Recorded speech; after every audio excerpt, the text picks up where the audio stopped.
You know, we've discussed America's massive drug epidemic, which is like it's never been before in this country. But now there's new data that also speaks to over the last decade, deaths from alcohol-related liver disease have been rocketing in this country. In fact, over the past decade, people ages 25 to 34 had the highest increase in cirrhosis deaths, an average of 10.5% a year, mainly driven by heavy alcohol consumption. Here now to discuss Dr. Jen Caudle, a family physician, and Gina Loudon, Donald J. Trump for President Advisory Board member. Doctor, let me start with you, because the authors of this report said there's certainly a clear connection also with this spike, a 65% spikes from 2009 to unemployment and other factors. And you got to believe that's also a major root of the opioid crisis as well.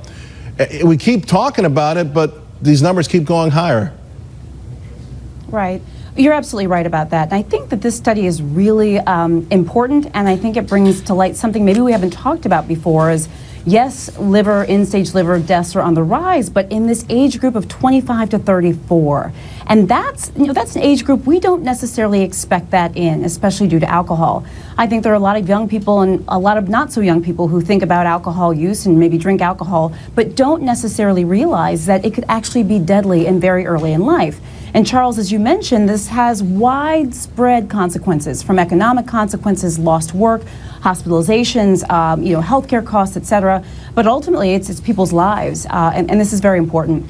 Dr. Gina, again, the opioid crisis, which really should be called a heroin crisis and a fentanyl crisis, we know that has wreaked havoc across the middle parts of our nation. We know that is in part are also associated with the deep economic depression that those areas have seen, which is why I like to cover it on the Stock and Investment Show, because ultimately, it's not just the destruction of these homes, the destructions of the family, but the inability to even fulfill their promise in an economy that's starting to grow. That's exactly right, Charles. In fact, it costs our nation billions every year. That's just the liver disease that's being experienced now by the 65% increase in this particular young adult age group. And if I can take off my political analyst hat for a moment and put on my doctoral hat for a moment, I want to say that there are some social indicators that psychologists better wake up to across the country. One of those is the fact that when bad economic policy is in place and things like unemployment are up and work participation are down, that means there are more problems. Even the guy who led the study, Dr. Tapper, said that this was related to economic policy that led to unemployment, especially among young adults. But the other part of this that I think is almost never spoken and critical is the part that is social isolation due to failed social policies. And right now, we have an explosion in this country of young people who are leaning toward more socialist concepts. That means more government taking care of them instead of the social safety nets we've had traditionally of family, friends, neighbors, and church. Right. Because when government's taking care of everything, you stop depending on that safety net. Then you have nowhere to go when you have a down moment, and it leads to these kinds of problems. So, Dr. Caudle, 63,600 overdose deaths in 2016 alone. What is the solution? Are you referring to opioids or alcohol? Yeah, opioids. The opioids, yeah. Look, this is a multifactorial issue. The blame is not to be placed on just one place.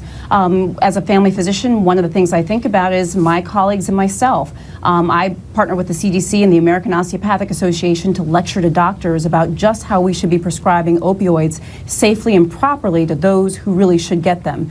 But there's another side of it too. It's our patients who need them and instructing them on how to make sure and making sure they're taking them properly. But a lot of education really has to happen here. We've got to have education. We have to have drug and alcohol treatment programs. And I'm also a firm believer of Narcan. We need to have Narcan available to people and teach people how to use it. We need to save lives. So there's not just one thing to do here. Sure. There's a lot of things that we need to be doing. Ladies, thank you both very, very much. It's a serious, dire situation, but we have to talk about it. I appreciate it.